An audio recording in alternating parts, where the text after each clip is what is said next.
दोस्तों, आप सभी का स्वागत है आपके अपने चैनल में। फ्रेंड्स, हम बात करेंगे फरवरी बजट 2024 के बारे में।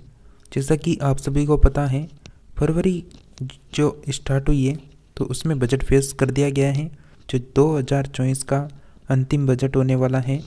उसके बाद फिर आप सभी को पता है इलेक्शन भी आने वाले हैं। तो बिल्कुल हम बात करेंगे फरवरी बजट के 2024 से संबंधित जितने भी महत्वपूर्ण पर्सन बनेंगे उन सभी को इस वीडियो में कवर करेंगे। तो आप सभी को पता है जो हमारी वित्त मंत्री हैं निर्मला सीतारमण, उनके द्वारा यहाँ पर बजट पेश किया गया है। तो उसकी यहाँ पर उनसे संबंधित सभी प्रश्नों को कवर करने वाले हैं। उससे पहले आप सभी फ्रेंड्स अभी तक चैनल को सब्सक्राइब नहीं किया तो चैनल को सब्सक्राइब कर लें। सुबह डेली आपको 6 बजे डेली करंट अफेयर्स की क्लास मिलती है, जिसमें आप 20% कवर कर सकते हैं मात्र 8 से 10 मिनट में। तो डेली करंट की अब क्लास अटेंड करने के लिए भी चैनल को सब्सक्राइब करके रखें और टॉपिक वाइज जो क्लास मिल रही है उसको भी अटेंड कर सकते हैं। तो चलिए आज की क्लास को शुरू करेंगे हम। 2024 बजट करंट अफेयर्स। क्या होता है बजट शब्द? तो बजट शब्द का मतलब जानेंगे यहाँ पर। बजट शब्द फ्रेंच भाषा के यानी यहाँ पर बजट से आया है, जिसका मतलब होता है चमड़े का थैला। क्या होता है? चमड़े का थैला होता है बजट शब्द का अर्थ। किस भाषा का है? फ्रेंच भाषा का है। संविधान के अनुच्छेद 112 के अनुसार आम बजट एक वित्त वर्ष में सरकार की आय व्यय का लेखा जोखा होता है और स्वतंत्र भारत का पहला बजट 1947 में पेश हुआ था। तो आपसे पूछा जा सकता है स्वतंत्र भारत का पहला बजट कब पेश हुआ? 1947 में हुआ। आपको अभी प्रश्नोत्तरी भी करवाएंगे, लेकिन उससे पहले हम जो महत्वपूर्ण पॉइंट बनते हैं उनको कवर करेंगे। और इसकी जो पीडीएफ है आप टेलीग्राम से डाउनलोड कर पाएंगे पूरी की पूरी पीडीएफ, जिसका लिंक डिस्क्रिप्शन में दे रखा है, तो जाकर वहाँ से ज्वाइन कर लें। वित्त मंत्री निर्मला सीतारमण जी ने आज 1 फरवरी 2024 को सरकार का अंतिम बजट 2024 पेश किया गया। क्या होता है अंतिम बजट? तो इसके बारे में जानें। तो अंतिम बजट चुनावी वर्ष में नई सरकार चुने जाने तक थोड़े समय के लिए सरकारी खर्चों और राजस्व ब्यूरो होता है, अर्थात यह पूर्ण बजट के आने तक के लिए एक अस्थायी प्रावधान होता है। नेक्स्ट बात करें, वित्त मंत्री सीतारमण जी का कहना है कि सरकार 2047 तक भारत को विकसित भारत यानी विकसित राष्ट्र बनाने के लिए काम कर रही है। प्रधानमंत्री गरीब कल्याण योजना के तहत 80 करोड़ गरीब परिवारों को मुफ्त राशन पहुंचाया। इस योजना के तहत बीपीएल कार्ड वाले परिवारों को हर महीने प्रति व्यक्ति 4 किलोग्राम गेहूं और 1 किलोग्राम चावल मुफ्त दिया। वित्त मंत्री ने कहा, सरकार सर्वसमावेशी विकास के दृष्टिकोण के साथ काम कर रही है। सरकार 4 प्रमुख समूहों में, तो 4 समूह की बात करें जिनमें गरीबें, महिलाओं, युवाओं और किसानों पर ध्यान केंद्रित कर रही है। और वित्त मंत्री का कहना है कि सरकार ने 10 वर्षों में 25 करोड़ लोगों को बहुआयामी गरीबी से ऊपर उठाया है। पीएम स्वनिधि योजना के अंतर्गत 78 लाख स्ट्रीट वेंडरों को ऋण प्रदान किया है। उन्होंने कहा कि 2.3 लाख स्ट्रीट वेंडरों को तीसरी बार ऋण मिला है। पीएम जनधन योजना के तहत 34 लाख करोड़ रुपए के प्रत्यक्ष लाभ हस्तांतरण से सरकार को 2.7 लाख करोड़ रुपए की बचत हुई है। कौशल भारत मिशन ने 1.4 करोड़ युवाओं को प्रशिक्षित किया और 54 लाख लोगों को कुशल बनाया। कौशल भारत मिशन के तहत 3000 नए आईआईटीज भी स्थापित किए गए हैं। वित्त मंत्री निर्मला सीतारमण जी का कहना है कि प्रधानमंत्री मुद्रा योजना ने 22.5 लाख करोड़ रुपए के 43 करोड़ ऋण जारी किए हैं। प्रधानमंत्री किसान सम्मान योजना के तहत प्रति वर्ष 11.8 करोड़ किसानों को सीधी वित्तीय सहायता प्रदान की गई। बजट में वित्त मंत्री सीतारमण ने कहा है कि सरकार ने किसानों को सशक्त बनाने पर जोर दिया। 4 करोड़ किसानों को पीएम फसल बीमा योजना का लाभ दिया गया। पीएम किसान योजना से 11.8 करोड़ लोगों को आर्थिक मदद मिली है। ये सब निर्मला सीतारमण जी ने अपने वहाँ पर बजट में कहा है। पिछले वित्त वर्ष में 7 IITs, 16 IIITs और 7 IIMs और 15 AIIMs और 390 विश्वविद्यालय स्थापित किए गए हैं। उच्च शिक्षा में महिला नामांकन 10 वर्षों में 28% बढ़ गया है। नेक्स्ट बात करें कि वित्त मंत्री निर्मला सीतारमण जी का कहना है कि जनसांख्यिकी, लोकतंत्र और विविधता यानी डेमोग्राफी और डेमोक्रेसी एंड डाइवर्सिटी की श्रेणी 3D ट्रेंटी भारत के हर सपने को पूरा करेगी। प्रधानमंत्री आवास योजना कोरोना की चुनौतियों के बावजूद ग्रामीण क्षेत्र के 3 करोड़ घरों को बनाने का लक्ष्य सरकार ने प्राप्त किया। अगले 5 वर्षों में 2 करोड़ और घर बनाने का काम पूरा किया जाएगा। देश के 1 करोड़ और सौर ऊर्जा के जरिए 300 यूनिट बिजली मुफ्त दी जाएगी। इस बार के बजट में रक्षा खर्च को 11.1% बढ़ाने की बात कही गई है। हालांकि इसका बड़ा हिस्सा पेंशन और सैलरी के लिए होगा। अभी इनसे संबंधित जितने भी पर्सन बनेंगे उनको कवर करने वाले हैं। नेक्स्ट है, सर्वाइकल कैंसर को रोकने के लिए सरकार टीकाकरण लेकर आएगी। लड़कियों को इससे बचने के लिए उन्हें मुफ्त टीका दिया जाएगा। आयुष्मान भारत योजना के तहत सभी आशाकर्मी और आंगनबाड़ी कर्मचारियों को सुविधा दी जाएगी। पीएम किसान संपदा योजना से 78 लाख किसानों को लाभ हुआ है। सरकार फसल बजट कटाई के बाद की गतिविधियों में निजी सार्वजनिक निवेश को बढ़ावा देगी। सभी कृषि जलवायु क्षेत्रों में नैनो DAP के अनुप्रयोग को विस्तार किया जाएगा। 2013-14 के बाद से समुद्री खाद्य निर्यात दोगुनी होने की पृष्ठभूमि में 5 एकीकृत एक्वा पार्क स्थापित किए जाएंगे। लखपति दीदी योजना का जो लक्ष्य है वो 2 करोड़ से बढ़ाकर 3 करोड़ किया गया। वित्त मंत्री सीतारमण जी का कहना है कि 9 करोड़ महिलाओं वाले 83 लाख स्वयं सहायता समूह ग्रामीण सामाजिक आर्थिक परिदृश्य को बदल रहे हैं। स्वयं सहायता समूह की सहायता ने 1 करोड़ महिलाओं को लखपति दीदी बनाने के लिए सशक्त बनाया है। नेक्स्ट बात करें तो रक्षा उद्देश्यों के लिए गहन तकनीकी को मजबूत करने के लिए नई योजना शुरू की जाएगी। 40,000 रेल बैगियों को वंदे भारत मानकों के अनुरूप बदला जाएगा। सरकार अगले वित्त वर्ष में बुनियादी ढांचे के निर्माण में 11.11 करोड़ रुपए खर्च करेगी। वित्त वर्ष 2025 में बुनियादी ढांचा व सकल घरेलू उत्पाद का 3.4% होने का अनुमान है। 2030 तक 100 मिलियन टन की कोयले गैसीकरण और द्रवीकरण क्षमता स्थापित की जाएगी। ई बसों को अधिकाधिक अपनाने को प्रोत्साहित किया जाएगा। साथ ही बायो मैन्युफैक्चरिंग बायो फाउंड्री की नई योजना भी शुरू की जाएगी। राज्य सरकारों द्वारा मील के पत्थर से जुड़े सुधारों के लिए 50 वर्षीय ब्याज मुक्त ऋण के रूप में 75,000 करोड़ रुपए का प्रावधान किया गया। लक्षद्वीप सहित द्वीपों पर बंदरगाह कनेक्टिविटी सुविधा के लिए परियोजना शुरू की जाएगी।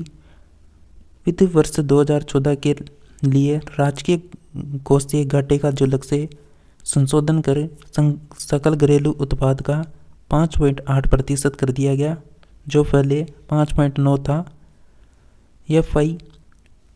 FY25 के लिए राजकोषीय घाटे का लक्ष्य 5.1% आंका गया है। FY24 का कुल व्यय संशोधित होकर 44.90 लाख करोड़ रुपए हो गया है। वित्त वर्ष 2024 में उधार के अलावा कुल प्राप्तियां 27.56 लाख करोड़ रुपए हैं। FY25 में कुल उधारी का लक्ष्य 11.75 लाख करोड़ रुपए हैं।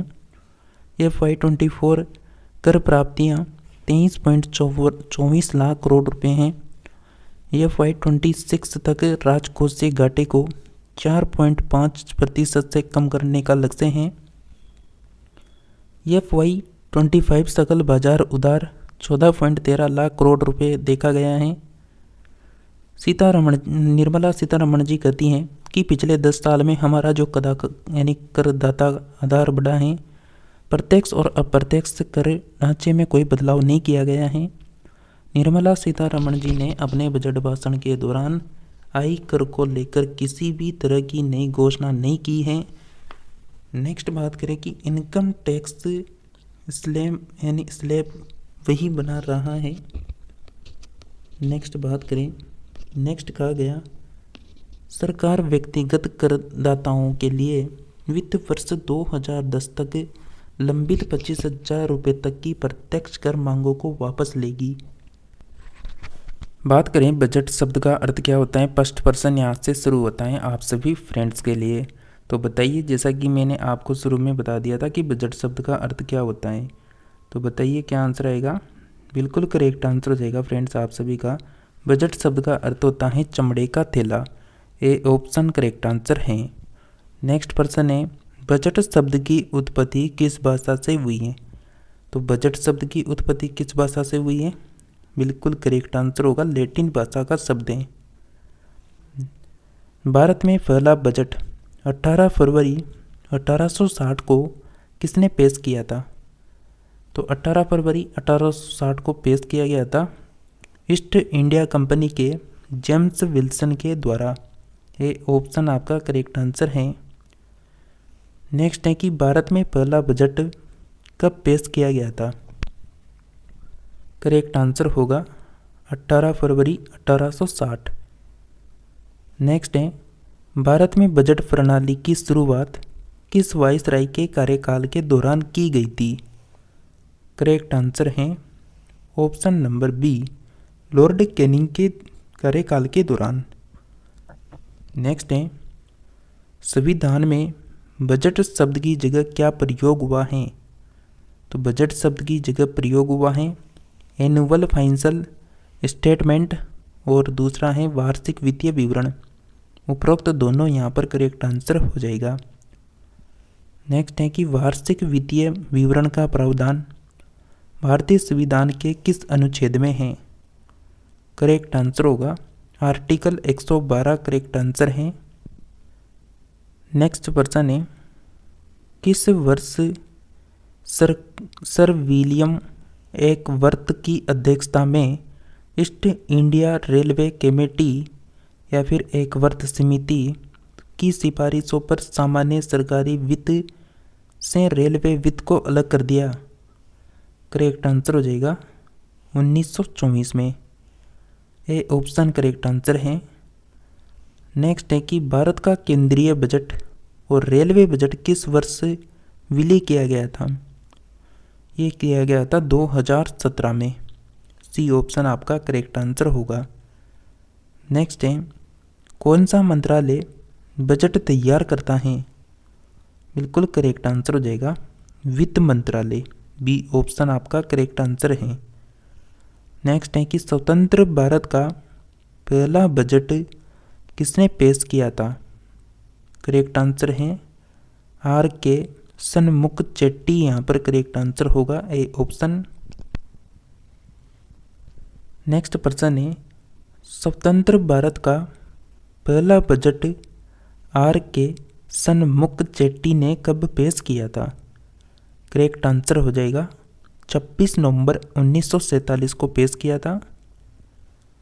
निम्नलिखित में से कौन सा बजट भारत का पहला पेपरलेस बजट प्रस्तुत किया था। ये हुआ था बजट 2021-22 में। सी ऑप्शन आपका करेक्ट आंसर हो जाएगा फ्रेंड्स। आप सभी फ्रेंड्स को अगर इस सेशन को अच्छा लग रहा है तो आप लाइक करके चैनल को सब्सक्राइब करके अपने फ्रेंड्स को शेयर कर दें ताकि वह भी इस टॉपिक को कवर कर सके बजट 2024 को। नेक्स्ट पर्सन है कि संसद में कितनी बार पेपरलेस बजट को पेश किया गया। बिल्कुल अब तक 4 बार पेश हो चुका है। डी ऑप्शन आपका करेक्ट आंसर है। भारत की पहली पूर्व पूर्णकालिक महिला वित्त मंत्री कौन है? तो यहाँ पर ध्यान से पढ़ना है। क्या पूछा गया है? पहली पूर्वकालिक महिला वित्त मंत्री। करेक्ट आंसर होगा D option, Nirmala Sitharaman correct answer हो जाएगा। अब यहाँ से नेक्स्ट प्रश्न को देखते हैं। भारत की पहली महिला वित्त मंत्री कौन है? तो पहली महिला वित्त मंत्री पूछा जा रहा है। करेक्ट आंसर है इंदिरा गांधी। ए ऑप्शन आपका करेक्ट आंसर होगा। इससे पहले पूछा था भारत की पहली पूर्णकालिक महिला वित्त मंत्री, जो निर्मला सीतारमण थी। नेक्स्ट है, बजट में क्या होता है? तो बजट में क्या होता है? सरकार की आमदनी और प्रस्तावित योजनाओं पर होने वाले खर्च का विवरण होता है। साथ में सरकार की कमाई और खर्च का ब्यौरा होता है और मंत्रालयों को उनके खर्च के लिए धनराशि का आवंटन, यानी डी ऑप्शन आपका करेक्ट आंसर हो जाएगा यहाँ पर। नेक्स्ट प्रश्न है, लगातार 6वीं बार बजट पेश करने वाली पहली महिला वित्त मंत्री कौन बनी है? करेक्ट आंसर होगा friends Nirmala Sitharaman correct answer है। नेक्स्ट है कि भारत में निम्न में से कौन सा बजट का प्रकार नहीं है? बिल्कुल आरक्षित यहाँ पर जो है बजट का प्रकार नहीं है। डी ऑप्शन करेक्ट आंसर है।